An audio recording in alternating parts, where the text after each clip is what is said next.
नमस्कार, आप सभी का स्वागत है और आप देख रहे हैं आप अपने यूट्यूब चैनल रीमेक एडुपात। बिहार लोक सेवा आयोग ने प्रधान शिक्षक के लिए नोटिफिकेशन जारी कर दिया है। ये नोटिफिकेशन जो है ये विज्ञापन सह नियमावली भी है। इसमें सारी प्रक्रियाओं का जिक्र किया गया है। तो आज इस वीडियो में हम पूरे डिटेल में पूरे नोटिफिकेशन यानी पूरे विज्ञापन की चर्चा करेंगे। तो आप धैर्य से पूरी चीज़ों को आप वीडियो को पूरा देखिएगा। आप धैर्य खोएंगे तो बहुत सारी चीज़ें मिस हो जाएगी। तो मैं आपसे पहले ही बताता हूँ, चूँकि एक ही वीडियो में सारे टॉपिक्स को मैं क्लियर करूँगा, तो धैर्य बना के रखिए। वीडियो थोड़ा लंबा हो सकता है क्योंकि एक ही वीडियो में आपको सारी जानकारी मिलेगी, बहुत सारी अलग अलग वीडियो देखने की जरूरत नहीं पड़ेगी। तो थोड़ा धीरज बना के रखिएगा और देखिए आज इस वीडियो में हम लोग चर्चा किस चीज़ पे करने वाले हैं और मैं आपको इन इन्फॉर्मेशन से कौन कौन सी इन्फॉर्मेशन से अवगत कराने वाला हूं और हम क्या जानेंगे इस वीडियो में हम जानेंगे कि रिक्तियां कितनी हैं, वेतनमान क्या है, अनिवार्य अर्हता उम्र सीमा क्या है, मिनिमम क्वालिफिकेशन क्या है, उसके बाद आवश्यक निर्देश क्या है, आरक्षण की क्या इसमें प्रक्रिया है और क्या नियम है। उसके बाद आपको प्रमाण पत्र कौन कौन से लगने हैं, को कितना शुल्क लगना है, महत्वपूर्ण तिथियां इंपॉर्टेंट डेट्स क्या हैं कि कब फॉर्म भरेंगे, कब तक आपको उसका डेट है, ऐसी कुछ महत्वपूर्ण डेट्स की हम आपको जानकारी हम देंगे। फॉर्म भरने की प्रक्रिया क्या है, महत्वपूर्ण और निर्देश जो हैं वो क्या क्या है जिसको हमें करना ही करना है, उसके बाद क्या करें नहीं करें, इन सब चीज़ों की चर्चा हम करेंगे। तो आइए वीडियो को शुरू करते हैं और हर एक टॉपिक को जानते हैं। मैं आपसे फिर से कहता हूँ कि वीडियो हो सकता है कि थोड़ा लंबा हो जाए, तो आप धैर्य बना के पूरे वीडियो को अगर फुर्सत हो तो बैठ के एक साथ ही देखिएगा, क्योंकि इस एक वीडियो को आपने देख लिया तो किसी बहुत सारी वीडियो को देखने की जरूरत नहीं पड़ेगी। तो आइए देखते हैं। जैसे सबसे पहले हमने बात की रिक्तियों की, तो आपको जानकारी होगी और मीडिया के माध्यम से, सोशल मीडिया के माध्यम से आप तक ये इन्फॉर्मेशन पहुंच गई होगी कि जो ये वैकेंसी आई है प्रधान शिक्षक के लिए, वो कुल वैकेंसी है 40,247 की और इसके बारे में सारी डिटेल बताई गई है आपको बिहार सरकार की वेबसाइट जो है बीपीएससी की, उस पर।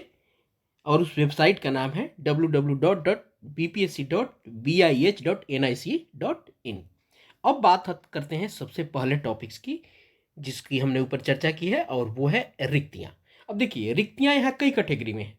आपको एक तो जातिगत कैटेगरी में है, उसके बाद आपको दिव्यांग कैटेगरी की है, उसके बाद स्वतंत्रता सेनानी की जो भी आपको वंशज हैं उनके लिए है। अब आइए देखते हैं कि क्या है आरक्षित कोटि में। आरक्षित कोटि में आपको ये सब चीज़ें आती हैं। तो सबसे पहले आरक्षित कोटि को जानने से पहले देखते हैं अनारक्षित। अनारक्षित में आपको कुल सीट है आपको 10,081 और इसमें चूंकि 35% क्षैतिज आपको आरक्षण है महिलाओं का, तो इस 10,000 में ही आपको आरक्षण है महिलाओं के लिए अनारक्षित 3529, इसी 10,000 में शामिल है। ध्यान से देखिएगा, अनुमान पदों की कुल संख्या क्लियर है।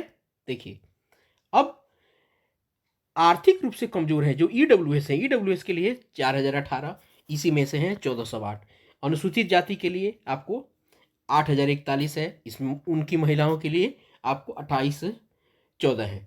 अनुसूचित जाति के लिए 806 है, आप 283 है। ये आपको अति पिछड़ा के लिए है 10,056, 3521 महिलाओं के लिए है। पिछड़ा वर्ग के लिए आपको है 7245 और 2538 है। उसी तरह यानी कुल मिला के 40,247 बनता है, जिसमें से 14,093 आपको महिलाओं के लिए आरक्षित है। उसी के बाद दूसरी कैटेगरी आपकी बनती है, ये है सामान्य प्रशासन बिहार के पत्रांक 25-26 दिनांक 18/6 के आलोक में स्वतंत्रता सेनानियों के लिए जो है आरक्षण जो दिया गया है, वो देखिए कितना प्रतिशत उनके पोता पोती और नतनी के लिए, नाती नातनी के लिए 2% का आपको आरक्षण उनको मिलता है और वो कितना बनता है 803 बनता है। क्लियर है। चलिए आगे देखते हैं दिव्यांगों के लिए। अब दिव्यांगों की अलग अलग कोटि होती हैं उनकी, तो दिव्यांगों की अलग अलग कोटि में अगर देखा जाए तो यानी दृष्टिबाधित के लिए 418, मूक बधिर के लिए 406, अस्थि दिव्यांग के लिए 395 और 390 आपको मनोविकार इन सब चीज़ों के लिए है। अब इसके बाद इसको देखना है क्या है कि पूरी प्रधान शिक्षक की जो जिलावार रिक्तियाँ, ये तो कुल रिक्तियाँ हो गई, ये जो जिस पे हमने चर्चा की, ये चर्चा हो गई आपको कुल रिक्तियों की। और चूंकि ये प्रत्येक जिले की अपनी अपनी जो उनका अपना रिक्ति होगा, तो प्रत्येक जिले की जो रिक्ति है वो वेबसाइट पर उपलब्ध है, आप उसे जाके देख सकते हैं। मैं भी उसके लिए एक अलग से वीडियो बना दूंगा। चलिए आगे चर्चा करते हैं और देखते हैं कि वेतनमान। हाँ, एक चीज़ यहाँ चर्चा जरूर कर दी जाए कि ये जो रिक्तियाँ हैं ये घट बढ़ सकती हैं, क्योंकि अभी भी विभाग जो है प्रक्रिया में है रिक्तियों को कलेक्ट करने के लिए, तो ये घट बढ़ सकती हैं। इन्होंने एक अपना कंडीशन अप्लाई यहाँ डाला हुआ है। खैर आगे देखते हैं वेतनमान। देखिए यहाँ एक चीज़ की चर्चा की गई है, अराजपत्रित। क्लियर है ना, ये राजकर्मी की तरफ इशारा कर रहा है, और बहुत सारे आपको विज्ञापन में इस शब्द का जिक्र नहीं मिलता है, तो ये बहुत महत्व रखता है ये शब्द, इस चीज़ को जानने की आवश्यकता है। उसके बाद प्रारंभिक वेतन प्रक्रम जो है 30,500 है। उसके बाद राज्य सरकार के द्वारा जो अन्य फैसिलिटीज मिलेगी वो मिलेगी। तो हमको यहाँ एक चीज़ नोटिफाई जो किया गया है और इस चीज़ को जो देखने की जरूरत है, और वह है अराजपत्रित। इसको देखिएगा, जो भी आप बीपीएससी टीआरई चाहे अन्य विशिष्ट शिक्षक की परीक्षा अभी हो रही है, और उसमें भी बहुत सारी चीज़ें, तो इस चीज़ का जिक्र आपको वहाँ में नहीं मिलेगा, लेकिन यहाँ मिल रहा है, तो कहीं ना कहीं इसका महत्व है। और 30,500 वेतन आपका प्रथम जो प्रक्रम है आपको इससे शुरू होगा। उसके बाद देखिए अनिवार्य अर्हता और उम्र सीमा। अब देखिए इस अनिवार्य अर्हता में है क्या कि जो भी शिक्षक प्रशिक्षित हैं, इन्होंने एक जिक्र किया है, जो इन्होंने अपनी एक नियमावली जो बना के भेजी थी, संकल्प जो जारी किया था, उसमें एक कंडिका थी 2.9, जिसमें जिक्र किया गया था, शिक्षक को परिभाषित किया गया था और बताया गया था शिक्षक वह है जो प्रशिक्षित प्रारंभिक शिक्षक के बारे में कहा गया था, उसी की बात यहाँ की है। और यहाँ उन्होंने बताया है कि इस परीक्षा को अर्हता उन्हीं के लिए है जो आपको स्थानीय निकाय नियमावली 2020 से आच्छादित है। उसके अलावा आपको बिहार राज्य विद्यालय अध्यापक नियुक्ति स्थानांतरण अनुशासनिक कार्यवाही एवं सेवा शर्त नियमावली 2023 एवं बिहार विशिष्ट शिक्षा शिक्षक नियमावली 2023, यानी जितने भी नियोजित शिक्षक हैं, और उसमें इन्होंने एक चीज कहा है कि बिहार राजकीयकृत प्रारंभिक विद्यालय शिक्षक स्थानांतरण अनुशासनिक कार्रवाई एवं प्रोन्नति नियमावली 2018 के अलावा जितने भी शिक्षक आपको नियोजित हैं, नियोजित चूंकि इन्होंने जिक्र किया है 2020 और 2020 शिक्षा का, तो ये लोग ज़्यादा लोग नियोजित हैं। आप इसको ले सकते हैं कि इस 2018 वाले इस नियमावली के अतिरिक्त जितने भी शिक्षक हैं सरकारी स्तर पे, ध्यान देने की जरूरत है, किसके स्तर पे? सरकारी स्तर पे। तो सरकारी स्तर पे जितने भी शिक्षक हैं वो सारे के सारे लोग इस आपको प्रधान शिक्षक की वैकेंसी को भरने के लिए आपको एलिजिबल है, वो अर्हता रखते हैं, वशर्ते कि शिक्षक जो है उनके पास सरकारी, ध्यान रखिएगा, सरकारी प्रारंभिक विद्यालयों में न्यूनतम 8 वर्षों का शिक्षक अनुभव हो, तथा उनकी जो आयु है 1/8/2024 को 58 वर्ष या उससे कम हो। तो यहाँ क्लियर हो गया। अब देखिए और ध्यान रखिएगा, सेवानिवृत्ति की आयु जो है वो 60 वर्ष है। यहाँ क्या चीज़ निकल के आया कि सबसे पहले कि ये लोग, एक बहुत बड़ी बात निकल के आ गई कि प्राइवेट स्कूल में पढ़ाने वाले लोग, प्राइवेट विद्यालय में पढ़ाने वाले इसके लिए लाइबल नहीं है, वो नहीं भर सकते हैं। ये सिर्फ उसे वही भर सकते हैं जो सरकारी विद्यालय में पढ़ाते हैं। उसके बाद वो न्यूनतम 8 वर्ष की उनकी आपकी सेवा होनी चाहिए। और यहाँ यह नहीं कहा जा रहा है कि एक प्रशिक्षित के रूप में कि अप्रशिक्षित रूप में, यहाँ क्लियर ये बात है कि आपका शिक्षक अनुभव 8 वर्ष का होना चाहिए। क्लियर है। और उम्र सीमा 58 वर्ष तक आप भर सकते हैं। क्लियर है। और सेवानिवृत्ति हमारी कितनी रहेगी? 60 वर्ष तक रहेगी। ये सारी चीज़ें हैं। तो कम से कम यहाँ प्राइवेट जो भी विद्यालय में, रजिस्टर्ड विद्यालय में आपको वहाँ एफिलिएटेड स्कूल में जो पढ़ाने वाले लोग हैं, तो वो लोग इसको नहीं भर सकते हैं, जिस तरह से दिक्कत हुई थी हेडमास्टर वाले में। तो यहाँ वो लोग छट गए हैं।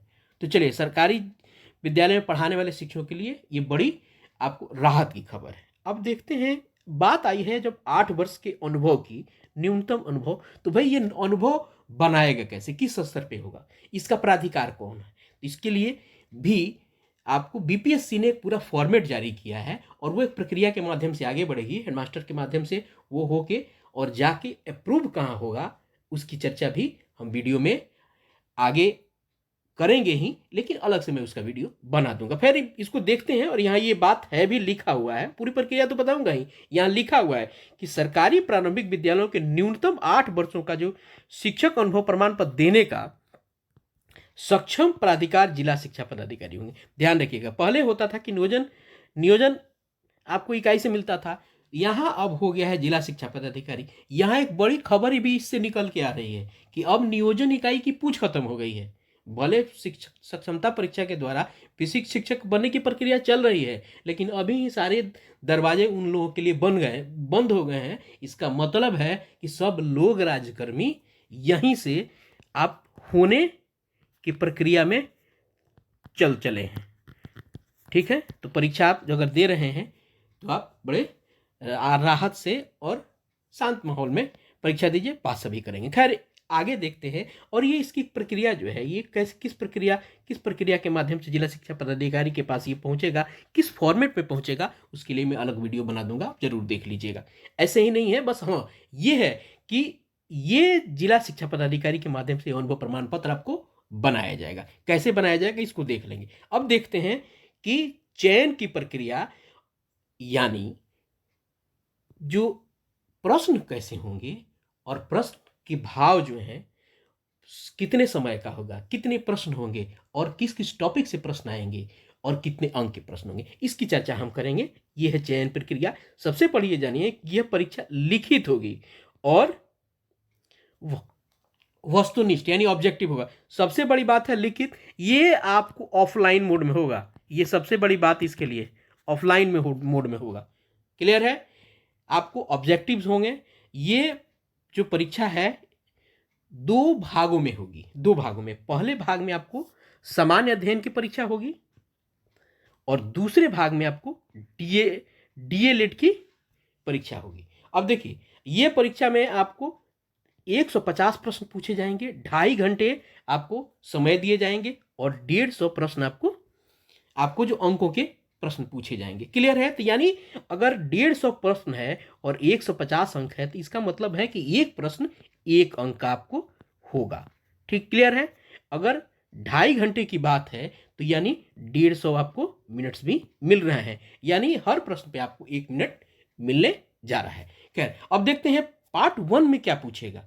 पार्ट 1 जो है, पार्ट 1 आपको 75 नंबर का पूछेगा, पार्ट 2 में भी 75 अंक का पूछेगा।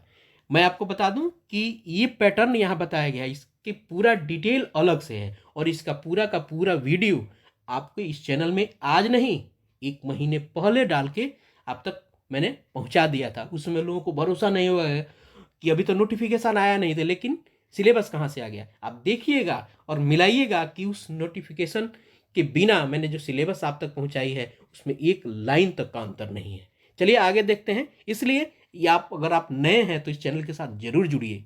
मैं आपको इसी के साथ एक खबर भी देना चाहता हूं कि सक्षमता परीक्षा के लिए जितनी भी तैयारी इस चैनल के माध्यम से कराई गई है, लोगों की बम्पर सफलता और गजब के प्रश्न यहां से परीक्षाओं में पूछे गए हैं और लोगों के मैसेज आ रहे हैं। यदि आप चाहते हैं तो जाके देखिए, सार्वजनिक डोमेन में है, पब्लिक डोमेन में है। लोगों ने मुझे पर्सनल मैसेज किए हैं, ईमेल से किए हैं, यहाँ कमेंट करके आपको वीडियोज़ में है, वहाँ बताया गया कि सर एक वीडियो से 5-5, 6-6 प्रश्न मिले हैं। लोगों ने थैंक यू किया है, मुझे इससे बहुत साहस मिलती है। तो ये आप अपना सपोर्ट और साहस पना जो है, सपोर्ट और समर्थन मुझे दीजिए कि ताकि मैं और ऊर्जा से और साहस से चीज़ों को आप तक लेके आ सकूं। तो मैं आपको इससे आश्वस्त ये बताने के पीछे यह कारण है कि आप जिस चैनल को देख रहे हैं और जिस प्लेटफॉर्म पे आप हैं, वो आपके लिए है और आपको प्रमाणिक चीज़ें ले रही है। मैं बहुत सारी बातें अपनी विवेक से नहीं बोलता हूँ, मैं वही चीज़ कहता हूँ जो सरकार और शासन पत्र के माध्यम से, प्रपत्र के माध्यम से और प्रामाणिक रूप से जो होता है उसी चीज़ को मैं लेके आता हूँ। तो इसी यही चीज़ को है, देखते हैं, आइए देखते हैं। तो मैं ये बातें बताने के पीछे कारण ये था कि बहुत सारी चीज़ें आपको उपलब्ध है, आप जाके जरूर देख लें इसी चैनल पे।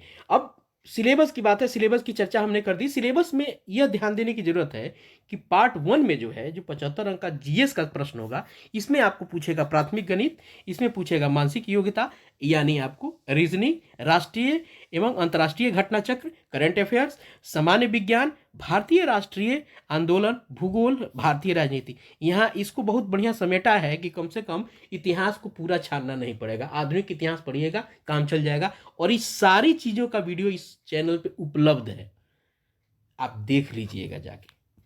चलिए, उसके बाद है आपको भाग 2 में डीएलएड विषय से आपको प्रश्न है आएंगे, इसको भी आप देख लीजिएगा। पूरा डिटेल एक अलग सिलेबस में आपको उपलब्ध है, डिस्क्रिप्शन बॉक्स में मैं डाल दूंगा, आप जाके जरूर देख लीजिएगा। हाँ, यदि आप मुझसे सीधा जुड़ना चाहते हैं तो व्हाट्सएप चैनल का लिंक भी, टेलीग्राम का लिंक भी डला हुआ है इस डिस्क्रिप्शन बॉक्स में, आप देख लीजिएगा और मुझसे डायरेक्ट आप जुड़ सकते हैं। जरूर ज्वाइन कर लीजिएगा, बहुत सारी चीज़ों का पीडीएफ में आपको उपलब्ध धीरे धीरे करा दूंगा। चलिए आगे देखते हैं। अब देखते हैं हमने जो ये परीक्षा पैटर्न है, ये बहुविकल्पीय होगा, यानी एमसीक्यू मोड में होगा। प्रत्येक प्रश्न 1 अंक का होगा। गलत प्रश्न के लिए कोई निगेटिव मार्किंग का प्रावधान नहीं है, यानी नो निगेटिव मार्किंग है। क्लियर है? उक्त लिखित परीक्षा हेतु पुनर्मूल्यांकन का प्रावधान नहीं है। क्लियर है? चलिए, नो निगेटिव मार्किंग, एक प्रश्न पर 1 मार्क्स, 2 पार्ट में होंगे, जीएस और डीएलएड। ये है परीक्षा का पैटर्न आपके लिए, ये आपको जानना बहुत जरूरी था। अब आते हैं न्यूनतम अर्हतांक में कुछ चीजों का। अब कितना किसको मार्क्स चाहिए, कितना आपको क्वालिफाइंग आपको है। अब क्वालिफाइंग के लिए बताया गया है कितना क्वालिफाइंग मार्क्स आपको लाना होगा। तो यहाँ जो सरकार के जो ज्ञापांक संख्या है 2374 और 16/7/2007 के आलोक में ये जो बात कही गई है, तो इस लिखित परीक्षा में सामान्य वर्ग के लोगों को लिए 40%, पिछड़ा वर्ग के लिए आपको 36.5%, अति पिछड़ा वर्ग के लिए आपको 34%, अनुसूचित जाति और अनुसूचित जनजाति के महिलाओं, जनजाति और महिलाओं, ध्यान रखिएगा, ये अनुसूचित जाति, अनुसूचित जनजाति तथा महिलाओं तथा निःशक्त दिव्यांगों के लिए 32%, यानी जितनी भी महिलाएं हैं उनके लिए 32% है।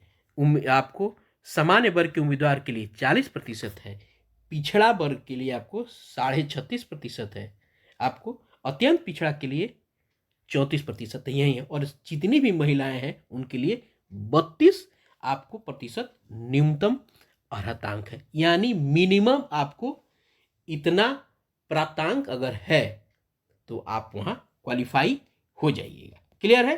तो चलिए आगे बढ़ते हैं, देखते हैं आगे क्या है। इसमें साक्षात्कार का कोई प्रावधान नहीं है, यानी नो इंटरव्यू। उसके बाद है मेधा सूची बनाई जाएगी और मेधा सूची के माध्यम से आप तक बातें आएंगी, और मेधा सूची में जो भी कट ऑफ होगा, कट ऑफ वो डिसाइड करेंगे, कट ऑफ के अनुसार होगा। क्वालिफाइंग मार्क्स की हमने चर्चा कर दी। अब देखिए कुछ आवश्यक निर्देश हैं। क्वालिफाइंग मार्क्स में वही है कि बाद में 2 लोग क्लैश करते हैं तो उनके डेट ऑफ बर्थ से जाएगा, फिर होगा तो आपको उनके नाम के अक्षरों के अनुसार है। अगर वहाँ भी टैली होता है तो पहले आपको कुछ और भी प्रक्रियाओं को ध्यान में रखा जाएगा। वहाँ एक चीज़ बताया जरूर गया है कि भाग 1 और भाग 2 की परीक्षा है। अब मान लीजिए कि लिखित परीक्षा का कुल प्राप्तांक के आधार पर आयोग सफल अभ्यर्थियों का औपबंधिक मेधा सूची तो बनाएगा ही, और लिखित परीक्षा वस्तुनिष्ठ के कुल प्राप्तांक समान होने की स्थिति में डीएलएड विषय भाग 2 के प्राप्तांक के अनुसार मेधाक्रम निर्धारित किया जाएगा। यहाँ मेधा सूची के बारे में बताया गया है कि जब मेधा सूची बनाया जाएगा तो दोनों विषयों का जोड़ के बनाया जाएगा, और जब प्राप्तांक आपको समान हो जाता है तो डीएलएडी का जो आपको भाग 2 जो है डीएलएड के लिए, उसके प्राप्तांक के अनुसार मेधाक्रम डिसाइड होगा। और डीएलएड भाग 2 विषय में भी अगर प्राप्तांक समान होता है तो उस स्थिति में क्या होगा कि उम्र, और उसके बाद इसमें समानता होने पे देवनागरी लिपि की वर्णमाला के अनुसार उम्मीदवार की वरीयता डिसाइड की जाएगी। तो सबसे पहले क्या है, अगर मार्क्स बराबर होगा तो डीएलएड का जो मार्क्स होगा उस पर आपको मेधा सूची बनाई जाएगी, वो भी समान होता है तो होगा क्या कि उम्र के अनुसार जाएगा। और अगर उम्र भी किसी दो अभ्यर्थी का समान हो जाता है तो उनके नाम के आपको अल्फ़ाबेटिकल क्रम के अनुसार उसको जो आपको उठाया जाएगा, पहले ए वालों को उठाया जाएगा, बी वाले के बाद उसकी बाद बारी आती है। तो ये आपको कहानी आपको मेधा सूची बनाने में है, तो मेधा सूची में इस तरह की बातें आएंगी। आइए देखते हैं कि और क्या निर्देश है। आयोग द्वारा विज्ञापित ऑनलाइन आवेदन में प्रधान शिक्षक अभ्यर्थियों की योग्यता और अनुभव से संबंधित आपको स्व घोषणा के आधार पर उनकी उम्मीदवारी मूल्यांकन किया जाएगा। जो भी वो स्व घोषणा करेंगे अपने प्रमाण पत्र को वहां डालेंगे, उसके आधार पर सारी चीज़ों को डाला जाएगा। क्लियर है? आगे चर्चा करेंगे प्रमाण पत्र पे हम अभिप्रमाणित करेंगे कि नहीं। स्व घोषणा वही होता है, स्व अभिप्रमाणित। उसके बाद ये उन्हीं के आधार पर आपको आयोग द्वारा की गई अनुशंसा नियुक्ति का अधिकार तब तक प्रदान नहीं करेगी जब तक यथा आवश्यक प्रमाण पत्रों की जांच के उपरांत प्रशासनिक विभाग संतुष्ट न हो जाए। क्लियर है? ये अपनी प्रक्रिया है। जब भाई कोई विभाग अगर संतुष्ट नहीं होगा तो कैसे काम करेगा। कोई अभ्यर्थी बिहार प्रारंभिक विद्यालय प्रधान शिक्षक नियमावली 2024 के अंतर्गत अधिकतम 3 बार परीक्षा में भाग लेगा। यहाँ एक सबसे बड़ी बात निकल के आएगी कि यहाँ 3 अटेम्प्ट दिए जाएंगे, 3 अटेम्प्ट दिए जाएंगे इस परीक्षा में। क्लियर है कि 3 अटेम्प्ट की जानकारी हमें मिली यहाँ। आइए आगे देखते हैं आगे क्या है। 3 अटेम्प्ट हमको मिलने हैं। आरक्षण की बात है तो आरक्षण में क्या क्या सरकारी प्रावधान है वो है। आपको अनारक्षित के लिए कोई प्रावधान नहीं है, उनके लिए कोई सर्टिफिकेट लगना है। यहाँ अनारक्षित में जो लोग ईडब्ल्यूएस हैं तो उनको ईडब्ल्यूएस अपना लगाना पड़ता है। उसके बाद पिछड़ा वर्ग के लोग हैं उनको आपको क्या होगा, उनके भी कुछ जो प्रमाण पत्र होंगे उनको अपना लगाना होगा। आइए पहले देखते चलते हैं कि अनारक्षित के लिए बात कर लिया हम लोग हैं। अब देखते हैं कि अनुसूचित जाति और अनुसूचित जनजाति के उम्मीदवारों को निम्नांकित प्रमाण पत्र एवं अनिवार्य जो किया गया है वो उनको आपको लगाना होगा। अब यह एक बार इसके पहले एक और चीज देख लेते हैं कि ऑनलाइन आवेदन पत्र में इंगित कॉलम में आरक्षण का दावा नहीं करने पर आरक्षण का लाभ नहीं मिलेगा। यदि आप आरक्षण का दावा नहीं करते हैं तो नहीं मिलेगा, सीधी सी बात है। अब देखिए आरक्षण नियमों और इस नियमावली के अनुसार और बिहार राज्य सरकार के सक्षम पदाधिकारी द्वारा निर्गत प्रमाण पत्र के आधार पर ही दिया होगा। अगर कोई भी अगर ये इस नियमावली के आधार पर जो भी आपसे प्रमाण पत्र की मांग की जा रही है तो वो एक सक्षम पदाधिकार के माध्यम से ही निर्गत हो। आइए देखते हैं एक एक करके सबको देख लेते हैं। अनुसूचित जाति और अनुसूचित जनजाति के उम्मीदवारों को निम्नांकित प्रमाण पत्र, तो कौन से प्रमाण पत्र, जाति प्रमाण पत्र और अस्थायी निवास संबंधी प्रमाण पत्र, ये 2 प्रमाण पत्र तो चाहिए ही चाहिए। क्लियर है? अनुसूचित जाति और अनुसूचित जनजाति के लिए। अब आगे देखते हैं अगले के लिए पिछड़ा वर्ग और अति पिछड़ा वर्ग के लिए क्या आपको है। अब देखिए पिछड़ा वर्ग एवं अति पिछड़ा वर्ग के उम्मीदवारों को क्रीमी लेयर रहित प्रमाण पत्र जमा करना अनिवार्य होगा। अब देखिए इनके जिनको ये जमा करना क्या, क्रीमी लेयर रहित प्रमाण पत्र इनको जमा करना अनिवार्य है। पिछड़ा और अति पिछड़ा वर्ग के उम्मीदवारों को अनिवार्य है, ये इंपॉर्टेंट है। ये क्रीमी लेयर रहित प्रमाण पत्र इनको देना ही पड़ेगा। उसके बाद है कि पिछड़ा वर्ग एवं अत्यंत पिछड़ा वर्ग की दशा में अपने अस्थायी निवास अंचल के अंचल जो है अस्थायी निवास अंचल के राज्य सरकार द्वारा अंचल स्तर पर अधिसूचित अंचल अधिकारी और राजस्व अधिकारी द्वारा निर्गत क्रीमी लेयर रहित प्रमाण पत्र ही मान्य होगा। वह आपके अंचल से जो आपका जो अस्थायी निवास है वहां के आपको जो अंचल से है वहां से जो आपको सीओ है उन्हीं के माध्यम से और आरईओ के माध्यम से ये निर्गत जो होगा वही मान होगा। अब आते हैं आगे। अनुसूचित जाति और अनुसूचित जनजाति की दशा में अपने अस्थायी निवास अंचल के राज्य सरकार द्वारा अधिसूचित अंचलाधिकारी राजस्व अधिकारी द्वारा निर्गत अस्थायी निवास प्रमाण पत्र जाति प्रमाण पत्र निर्गत होगा। यही बात यानी ऊपर जो बात की गई है यहाँ कहा गया है कि जो भी प्रमाण पत्र जो मांग की जा रही है वो चाहे क्रीमी लेयर रहित हो या वो आपको जाति प्रमाण पत्र हो या स्थायी निवास प्रमाण पत्र हो,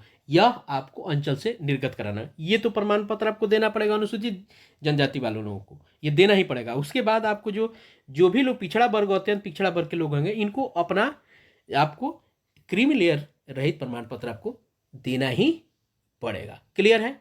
अब क्रीमी लेयर जब रहित प्रमाण पत्र बनाएंगे तो उसमें अस्थायी और निवास की बात आएगी ही आएगी।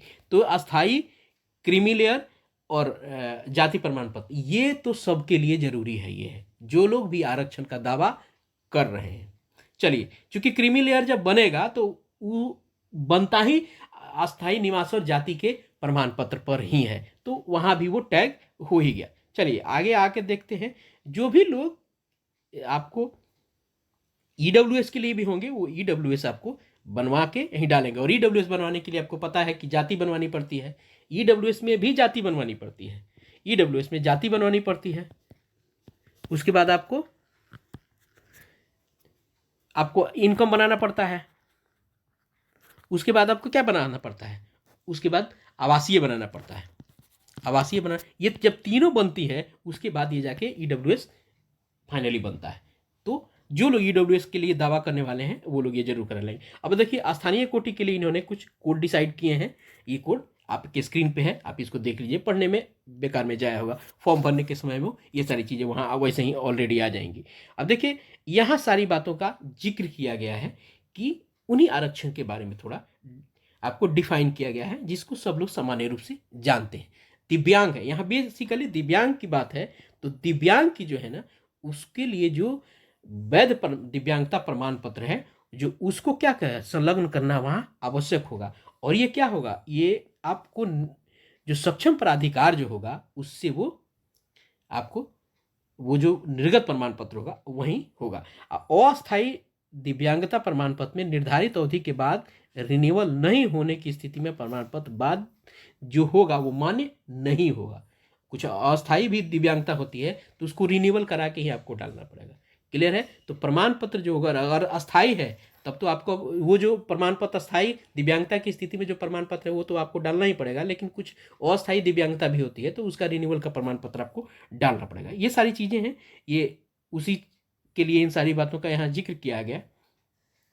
इसमें आपको जो भी नातिन नातिन जो लोग प्रमाण पत्र हैं स्वतंत्रता सेनानी की स्थिति में, तो स्वतंत्रता सेनानी के पोता पोती होने पर उनका जो प्रमाण पत्र है निश्चित रूप से उपलब्ध होना चाहिए। जो भूतपूर्व से स्वतंत्रता सेनानी जो रहे, तो जहाँ से वो जो सक्षम पदाधिकार हैं उनके हस्ताक्षर से निर्गत वो होना चाहिए। क्लियर है? तो यहाँ बात की गई आपके सारे के सारे प्रमाण पत्रों की ही इस पे चर्चा की गई है। क्लियर है? अब देखिए, यहाँ ध्यान रखने की जरूरत है कि जो ये पूरा आरक्षण संबंधी जो सभी प्रमाण पत्र हैं, आयोग कार्यालय में सत्यापन के समय मूल रूप से आपको प्रस्तुत नहीं करने पर आरक्षण का लाभ नहीं दिया जाएगा। यह ध्यान रखने की आपको जरूरत है। अब देखिए, सभी वांछित प्रमाण पत्र लिखित परीक्षा के लिए ऑनलाइन आवेदन भरने की तिथि जो आपको है 2/4/2024 यानी 2 अप्रैल तक निर्गत होना आवश्यक है।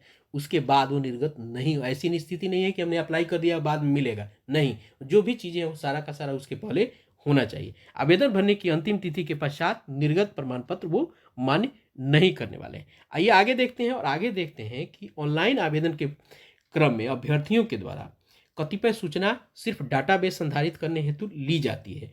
जब हम फॉर्म फिल करते हैं तो कुछ डाटा फीड करते हैं, तो वो क्या करता है, क्योंकि प्रथम दृष्टया आपकी सारी इन्फॉर्मेशन कलेक्ट करता है।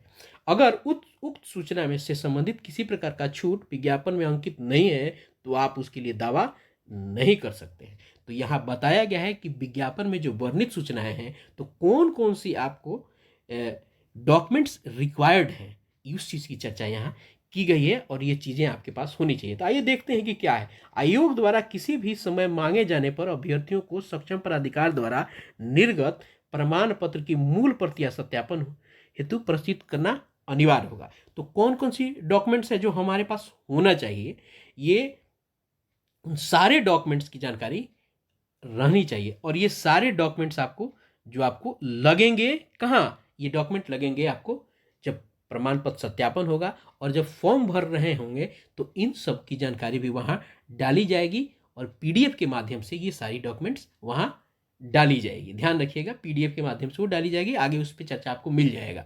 तो ये प्रमाण पत्र आपको होना चाहिए, फॉर्म भरने से पहले ये सारी बातें आपके पास हो जानी चाहिए। तो कौन कौन से डॉक्यूमेंट्स लगेंगे, आइए चर्चा इसकी एक बार कर लेते हैं।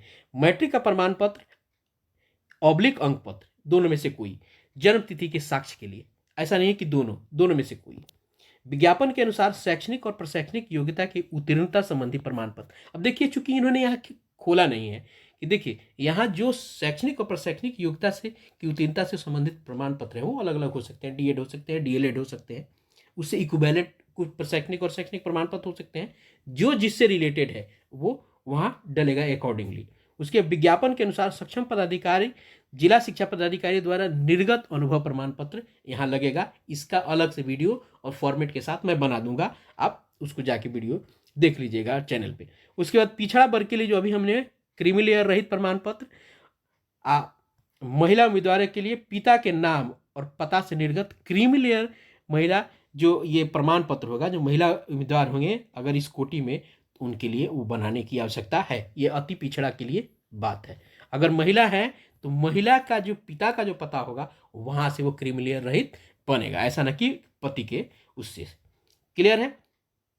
अब देखिए हम लोगों ने यहाँ देख लिया। उसके बाद पिछड़ा अति पिछड़ा उम्मीदवारों के लिए क्रीमी लेयर रहित घोषणा पत्र विगत 1 वर्ष से पूर्व का क्रीमी लेयर रहित प्रमाण पत्र होने पर दावा करने की अगर स्थिति दावा कोई करता है तो ये होना चाहिए। क्या है वो, फिर से इसको देख लेते हैं कि पिछड़ा वर्ग अत्यंत पिछड़ा वर्ग के उम्मीदवारों के लिए क्रीमी लेयर रहित घोषणा पत्र विगत 1 वर्ष से पूर्व का क्रीमी लेयर रहित प्रमाण पत्र होने पर, अगर 1 वर्ष पहले अगर का की बात है, 1 वर्ष पहले का क्रीमी लेयर अगर आपको है पहले की, तो अगर वो दावा करता है तो उसको एक घोषणा पत्र देना पड़ेगा। चलिए आगे देखते हैं कि अनुसूचित जाति और अनुसूचित जनजाति के उम्मीदवारों के लिए जाति एवं अस्थायी निवास प्रमाण पत्र महिलाओं उम्मीदवारों के लिए पिता और उनके पता के नाम से वो जाति और अस्थायी बनेगा। ध्यान रखिएगा, अनुसूचित जाति वालों के लिए हमने ऊपर चर्चा किया है ना कि जाति और आपको आवास बनेगा, तो वो तो बनेगा ही बनेगा, लेकिन यदि महिला है कोई, तो उनका जो बनेगा वो बनेगा आपको पिता के नाम और पते पर उनका अस्थायी और जाति। भले उनकी शादी उत्तर प्रदेश में हो गई, भले उनकी शादी केरल हो गई है, तो पति के नाम से नहीं बनेगा, उनका आपके पिता के नाम से ही बनेगा। अब चलिए आगे देखते हैं। बिहार राज्य के अस्थायी निवासी आरक्षित वर्ग के महिला उम्मीदवारों के लिए पिता के नाम एवं पता के निर्गत अस्थायी निवास प्रमाण पत्र शुल्क में रियायत और छूट का दावा करने की स्थिति में। क्लियर है? महिलाओं के लिए यह ध्यान रखने की जरूरत है। आइए, अनारक्षित वर्ग के महिलाओं के उम्मीदवारों के लिए पिता के नाम एवं पता से निर्गत अस्थायी निवास प्रमाण पत्र छूट का दावा करने की स्थिति में, यदि आप ये महिला हैं और अनारक्षित वर्ग में हैं, तो दावा करने के लिए क्या होगा, आपको निवास पत्र प्रमाण पत्र बनाना पड़ेगा। ध्यान रखिएगा कि जितनी भी महिलाएं हैं उन सबको आवासीय लगेगा। यहाँ एक चीज गांठ बांध के रखने की जरूरत है। ऐसा नहीं कि आप अनारक्षित कोटि में हैं तो आप बिना आवासीय के जाइएगा, नहीं, आपको आवासीय डालना आपको जरूरी है। और वो आवासीय तो सबके लिए रिक्वायर्ड होगी ही होगी, लेकिन आगे देखेंगे, उसकी चर्चा करेंगे, अगर रिक्वायर्ड होगी तो देखेंगे। लेकिन महिलाओं के लिए ये जरूरी है क्योंकि वो आरक्षण का दावा कर रही हैं और उनको पास करने के लिए 32% की बात की जा रही। जब 32% दावा कर रही हैं तो उनको बताना ना पड़ेगा कि आप बिहार की हैं कि नहीं है, कि कहाँ हैं। ऐसा नहीं है कि आप यूपी की हैं और आपकी ब्याह के आई हैं बिहार में तो दावा नहीं कर सकते। आपको अपने के पिता के अनुसार ही करना। जो लोग बिहार के अस्थायी निवासी हैं, महिला है, उन्हीं वही दावा कर सकती हैं। ऐसा नहीं कि कोई बहू आई है वो को अभी या अभी तत्काल आप कर सकते हैं। क्लियर है? चलिए आगे देखते हैं। अब देखिए, आर्थिक रूप से कमजोर वर्ग ईडब्ल्यूएस का दावा करने के लिए आवेदक जो है आपको क्या है, सरकार की अधिसूचना आपको 26/2 के आलोक में विहित पत्र में सक्षम पदाधिकारी द्वारा निर्गत आपको प्रमाण पत्र आपको देना पड़ेगा। किसके? आर्थिक रूप से कमजोर वालों के लिए आपको देना पड़ेगा। दिव्यांगता की स्थिति में विहित प्रपत्र में सक्षम प्राधिकार द्वारा निर्गत वैध प्रमाण पत्र। क्लियर है? अब आगे देखते हैं। इसको ध्यान देने की जरूरत है कि दिव्यांगता की स्थिति में क्या आपको करना पड़ेगा। आपको बिहार राज्य के जो सीएमओ हैं, आपको सिविल सर्जन सीएमओ द्वारा निर्गत होना आपको प्रमाण पत्र होगा। अगर कोई और नहीं करता है तो उसको देखने की जरूरत है कि बिहार राज्य किसी भी सरकारी चिकित्सा महाविद्यालय एवं अस्पताल से निर्गत अथवा परामर्शित संपुष्ट दिव्यांगता प्रमाण पत्र मान्य होगा। अन्यथा की स्थिति में सिविल सर्जन या सीएमओ द्वारा निर्गत। अगर यहां से निर्गत नहीं होता है तो आप सिविल आपको सर्जन और सीएमओ के द्वारा वो कर सकते हैं। यहाँ कहने की बात है कि दिव्यांगता प्रमाण पत्र आपको जहां से लगता है, जहां से बनता है, आप वहां से बनवा लीजिएगा। जो सक्षम प्राधिकार है, जहां से मन नहीं, जहां से जो सक्षम प्राधिकार है, उसके बाद आपको यही है जो उनके दिव्यांगता के लिए जो कोटि हैं उसके अनुसार ये सारी प्रमाण पत्र आपको बनवाना पड़ेगा। उसके बाद भूतपूर्व सैनिक है उसका दावा करने वाले लोगों को प्रमाण पत्र देना पड़ेगा। सरकारी सेवक की उम्र सीमा में छूट और दावा करने की स्थिति में तत्संबंधी प्रमाण पत्र अगर सरकारी सेवक कोई है उसके लिए करने की जरूरत है। स्वतंत्रता सेनानी के पोता पोती वालों की बात है, यहाँ के आरक्षण के बारे में ये बात कर दी गई। उसके बाद फोटो पहचान पत्र जो है वो आधार कार्ड आपको लगेगा और हाल का खींचा हुआ 2 फोटो आपको लगेगा। लिखित परीक्षा के लिए भरे और डाउनलोड किए गए आवेदन पत्र की प्रति आपको जो है लिखित परीक्षा के लिए भरे और डाउनलोड किए गए जब आवेदन हम कर देंगे तो ये उसकी प्रति भी हमारे पास ये होनी चाहिए, ये अब बाद में जरूरत पड़ेगी। ये यहाँ चूंकि आवेदन तो अब आप कह रहे हैं कि सोच रहे हो कि आवेदन तो भरा ही नहीं, ये सारे डॉक्यूमेंट्स आपको उसमें लगेंगी।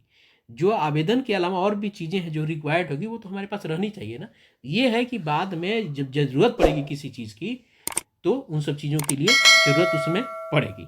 उसके बाद आता है क्या, लिखित परीक्षा के लिए निर्गत ई एडमिट कार्ड की प्रति। ये सारा चीज़ हमारे पास उपलब्ध रहना चाहिए जब वेरिफिकेशन की बात आएगी तब। क्लियर है। अब आगे देखते हैं शुल्क कितना होगा। सामान्य अभ्यर्थियों के लिए 750, अनुसूचित जाति अनुसूचित जनजाति के लिए 200 रुपया, सभी आरक्षित और अनारक्षित महिलाओं के लिए 200 रुपया, दिव्यांग अभ्यर्थी 40% या उससे अधिक के लिए 200 रुपया और अन्य सभी अभ्यर्थियों के लिए 750 रुपया। क्लियर है। और जो अब यहाँ एक ध्यान देने की जरूरत है कि जो लोग पूर्व में भर दिए हैं उनको फी नहीं लगेगा, लेकिन सारा काम उनको करना पड़ेगा। इसमें करना क्या है, इसमें कैसे होगा कि जो लोग पहले भर चुके हैं उसके लिए मैंने अलग से वीडियो बना दिया है, उसका भी लिंक मैं डिस्क्रिप्शन बॉक्स में डाल दूंगा, वहां आप जाके देख लीजिएगा। अब यहाँ क्या है कि उनको क्या करना पड़ेगा, उनको पैसा नहीं लगेगा। उनको क्या करना है कि उनको आपको अपने रजिस्ट्रेशन के प्रोसेस को पूरा करना पड़ेगा। जैसे रजिस्ट्रेशन के प्रोसेस पूरा करेंगे तो अपना मोबाइल नंबर वहां डालेंगे और जैसे मोबाइल नंबर डालेंगे विभाग को यानी आयोग को यह पता चल जाएगा कि यह इस मोबाइल नंबर डालने के बाद चूंकि उनको ओटीपी से वेरीफाई करना पड़ेगा, ओटीपी से वेरीफाई जब हो जाएगा तो आवेग जो आयोग है वो सूचित हो जाएगा इसके माध्यम से कि इस मोबाइल नंबर से पूर्व में आपको क्या हुआ है, पूर्व में पहले से रजिस्ट्रेशन किया हुआ है और पेमेंट किया हुआ है, तो पेमेंट के लिए आपको वहाँ जो लिंक होगा वो आपके लिए डिसेबल कर देगा। वो तो आपको पेमेंट तो नहीं करना है लेकिन आपको रजिस्ट्रेशन करना होगा और फॉर्म फिलिंग की जो प्रक्रिया है वो आपको करनी पड़ेगी। क्लियर है। ये दोनों काम आपको करना जरूरी है, पेमेंट नहीं करना पड़ेगा जो पहले लोग कर चुके हैं, यही बात है। आइए देखते हैं। अब देखते हैं और जो लोग नए हैं उनको तो करना ही पड़ेगा। वहां भी कंडीशन यह था कि जो लोग बहुत सारे लोग तो रजिस्ट्रेशन करके फॉर्म फिल करके पेमेंट कर दिए थे उनको पैसा नहीं लगेगा, लेकिन जिन लोगों ने सिर्फ रजिस्ट्रेशन करके छोड़ दिया था उन लोगों को सारी जो प्रक्रिया है फिर से नए की तरह करनी पड़ेगी। क्लियर है। उसमें आपको कुछ फी डिसाइड किए गए हैं कि अगर बायोमेट्रिकल फी आपको 200 रुपया लगेगा, अभ्यर्थी जो बायोमेट्रिकल के लिए आधार दिए हैं उनको 200 रुपया वहां लगेगा। यही उस फी की चर्चा यहाँ की गई है। क्लियर है। ये कुल बातें आपको यहाँ है और आवेदन के लिए बताया गया है कि 11/3/2024 से शुरू होगा और आवेदन भरने की तिथि आपको कितनी है, 2/4 है। और जो भी ऑनलाइन आवेदन होगा सभी अभ्यर्थियों के पास जो प्रमाण पत्र है वो पीडीएफ के माध्यम से आप तक उपलब्ध होना चाहिए। क्लियर है। और अभ्यर्थियों को आवेदन पत्र एवं संबंधित कागजातों की हार्ड कॉपी आयोग कार्यालय में भेजने की आवश्यकता नहीं है, वो सब ऑनलाइन जाएगा। जब वेरिफिकेशन होगा तो उसकी जरूरत होगी, जब विभाग आपसे वो मांग लेगा। अब इसके में है क्या कि कैसे हम इसमें काम करेंगे। अब देखिए सबसे पहले प्रोसेस है ऑनलाइन प्रोसेस। कैसे ऑनलाइन प्रोसेस करेंगे, ऑनलाइन प्रोसेस में बता रहा है कि सबसे पहले आपको इसकी वेबसाइट पे जाना है, बीपीएससी की वेबसाइट पे आपको जाना है और बीपीएससी की वेबसाइट पे जाकर सबसे पहले आपको रजिस्ट्रेशन करना है। और रजिस्ट्रेशन करने के लिए आपको क्या करना चाहिए, आपके पास आपका ईमेल आईडी मोबाइल नंबर तो जरूर होना ही चाहिए। और जब वहाँ जाके आप रजिस्ट्रेशन हो जाते हैं तो रजिस्ट्रेशन के बाद परीक्षा शुल्क ऑनलाइन पेमेंट करने के पूर्व अभ्यर्थी सुनिश्चित कर लें कि रजिस्ट्रेशन में प्रविष्ट की गई सारी सूचनाएं आपको सही है या नहीं है। तो रजिस्ट्रेशन के समय में जो भी रिक्वायरमेंट होंगी आपको वहाँ डाल देनी पड़ेगी। देखिए ईमेल आईडी, मोबाइल नंबर और ये अपनी इंफॉर्मेशन सारी वहाँ डाली जाती हैं। रजिस्ट्रेशन की पूरी की प्रक्रिया जैसे ही आपको पब्लिक किया जाएगा वो सारा का सारा प्रोसेस आपको बता देंगे, एक वीडियो के माध्यम से वो आपको मिल जाएगा। अभी सामान्य रूप से आप समझिए, आप रजिस्ट्रेशन करेंगे, उसके बाद पेमेंट करने से पहले ये सारा चीज़ देख लेंगे, और अप्लीकेशन फॉर्म जब पेमेंट हो जाएगा, दोबारा रजिस्ट्रेशन नहीं होगा, ध्यान रखिएगा, एक ही बार रजिस्ट्रेशन होगा।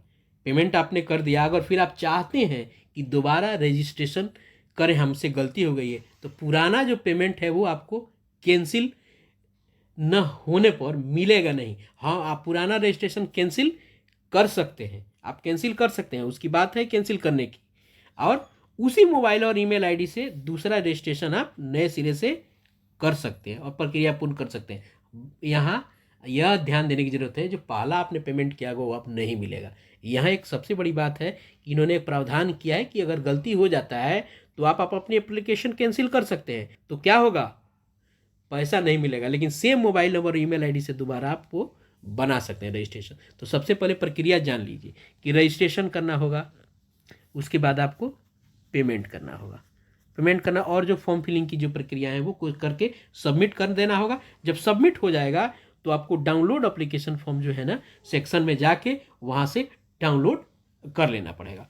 क्लियर, ये सारी बातें हैं, और उस पूरी प्रक्रिया को जैसे भी ऑनलाइन सारा व्यवस्था बीपीएससी और लिंक ओपन कर देता है, इसका ऑनलाइन में डेमो आप तक पहुंचा दूंगा, आप उसको जरूर जाके देख लीजिए। अब देखिएगा, ऑनलाइन आवेदन जब भर दिया जाएगा तो एडिट करने की कोई व्यवस्था आपको वहां नहीं मिलेगी। क्लियर है, आप अपना यूजर नाम जो है आवेदन ऑनलाइन आवेदन में अंकित ईमेल आईडी और मोबाइल नंबर तथा प्राप्त यूजर नेम पासवर्ड को सुरक्षित रखना आवश्यक है, और बार बार आपको अपने मैसेज को देखने की आवश्यकता है कि कहीं कोई अपडेट तो नहीं है। ईमेल आईडी पे जाके ईमेल पे आपको ईमेल चेक करने की ज़रूरत है। क्लियर है। अब दूसरी बात है कि इंटरनेट के माध्यम से आपको जो अभ्यर्थी का जो है, ये ऊपर बहुत सारी बातें लिखी गई हैं जिसको बहुत ज़्यादा हमको जानने की ज़रूरत है नहीं, इसलिए मैं सबको एक एक करके नहीं पढ़ रहा हूँ, जो आपको जानने की ज़रूरत है उसी को मैं पढ़ रहा हूँ। तो ऑनलाइन आवेदन करते समय अपनी स्पष्ट जो है ना एक वेबकम तस्वीर आपकी ली जाएगी। आप एक अच्छे से जब फॉर्म भरने बैठिएगा तो वेबकम से फोटो लेगा, एकदम थोड़ा सा ढंग से रहिएगा, नहीं तो वो कुछ लोग बड़े अजीब तरीके से बेतरतीब तरीके से बैठते हैं और थोड़ा सा फोटो लेते हैं। तो चूंकि वो साफ सुथरा होना चाहिए, तो अच्छी और स्पष्ट बात कहा है विभाग ने, ऐसे आई होगी नहीं फोटो किसी तरीके से चला जाता है, तो वो नहीं, थोड़ा सा अच्छे तरीके से आप बैठ के वहाँ सारा काम आप कर लीजिएगा। तो ये सारी बातें हैं जो हमको ऑनलाइन जब करेंगे, फॉर्म भरेंगे तो सारी चीज़ें हमको आएगा, और जब फॉर्म भरा जाएगा तो सारा का सारा फॉर्म का जो आपको इन्फॉर्मेशन है आपको तो मिल ही जाएगा, उसको डाउनलोड करके सुरक्षित करके रखना है। अब देखिए, यहाँ ध्यान देने की ज़रूरत यह है कि जो डाउनलोड एप्लीकेशन फॉर्म होगा भरा हुआ, वो उसकी 2 प्रति निश्चित रूप से आप प्रिंट करके रख लेंगे। यहाँ ये क्लियर कह रहा है महत्वपूर्ण निर्देश में कि डाउनलोड एप्लीकेशन फॉर्म जो है इसको क्या करेंगे, 2 प्रति आप निश्चित रूप से प्रिंट करेंगे। अब विज्ञापन से संबंधित वर्णित तथा प्रमाण पत्र कागजात भी के प्रति अवश्य सुरक्षित आप अपने पास रखेंगे, चूंकि आप लोगों ने और देना है उन चीज़ों की को प्रमाण पत्रों को, तो उनका जब वेरिफिकेशन में वही प्रमाण पत्र आपके पास होना चाहिए ना। तो यही बातें इस के द्वारा बताई गई हैं, इसके अलावा कुछ विशेष बातें इसमें है नहीं। कुल मिला के महत्वपूर्ण जितनी भी बातें हैं मैंने इस वीडियो के माध्यम से आप तक पहुंचा दी है। आशा है आपको इससे लाभ हुआ होगा। यदि ये वीडियो आपको थोड़ा भी पसंद आया है तो लाइक जरूर कीजिए, और बस आपको इसी लाइक से, और अगर पसंद आता है तो दोस्तों यार के साथ शेयर कीजिए, और आप अपना सपोर्ट और समर्थन मेरे साथ बना के रखिए।